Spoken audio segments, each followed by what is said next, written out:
Hi, it's me, Zaphod Beeblebrox, the British Tech Guru, and today I want to talk to you about the brakes on school bus conversions. There are two types of braking system in use. One is hydraulic, as on this bus, and the other is air brakes. There's a lot of nonsense talked about both, and let me tell you about hydraulic brakes. The same kind of brakes you use in your car. The difference being that it's on a bigger vehicle. That's the only difference. Now with this particular bus, the brakes are separated into two parts, front brakes and back brakes. And the front brakes have their own fluid reservoir, the back brakes have their fluid reservoir. So if you get a leak in the front brakes and you get no front brakes, you've still got the back brakes. And if you've got a leak in the back brakes, you've still got the front brakes. So no matter what, you'll be able to stop. And even if both sets of brakes fail, you work your way down through the gears until you're in 1 or L if you've got L, and then use the transmission brake. Now the air brakes, totally different kettle of fish. They're more likely to have problems than the hydraulic brakes. They're just cheaper. They're simple, they're cheaper, but they get more problems.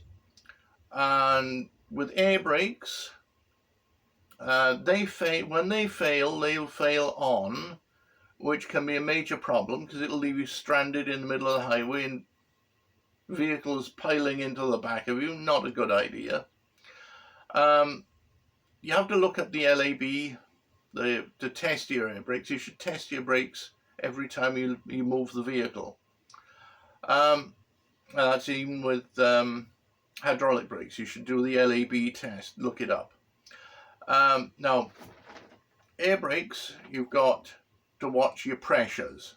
Watch your pressures. Okay, 150 psi. You'll hear that if that goes off because there'll be a loud bang or piss or whatever as the emergency pressure release comes into effect. Now every now and again when you're driving, it'll try to keep to 125. So every now and again you'll hear the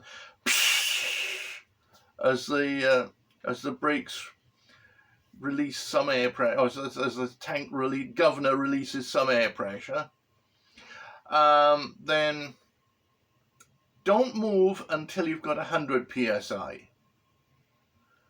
Don't move till you've got 100 psi in the tanks, because when you take your foot off the brake, the air pressure will drop some. So now 65 psi is the big thing. That is where you get your warning lights and buzzer coming on. And that is, as soon as you get the warning lights and the buzzer coming on, that is when you have to look sharpish for a place to pull over and stop to find out what's going wrong. Because not long after that, when it hits 25 psi, your emergency brakes will come on and you're not going anywhere. 0 psi, well, you're still not going anywhere. And every time you park the vehicle, you should bring the tank down to 0 psi. It reduces strain on the system, and it means that if there's something happens, the bus is not going to go rolling.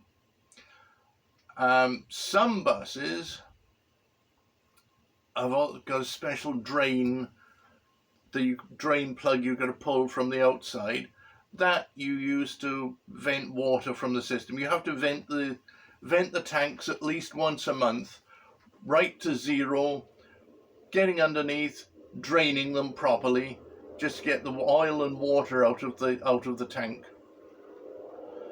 As for driving, try to stay 100 yards behind any vehicle. It's a big vehicle, you can do a lot of damage with it. I think that's about all I've got to say about brakes right now. If you're going to drive a school bus conversion, without a CDL, at least learn how to drive it. Because I've seen some horrible driving by people without CDLs, and scary, dangerous. They're not, and it's not so much that the people that won't do CDL training endanger themselves. That bothers me a bit. But what bothers me even more is all the other people on the road that will be affected. And then, of course, the emergency services, they have to pick up the pieces. So no, please get yourself CDL training. Even if you don't get a CDL license, get trained by somebody with a CDL who'll show you how to drive safely and properly. And this has been me, Zaphod Beeblebrox, with a boring video about brakes.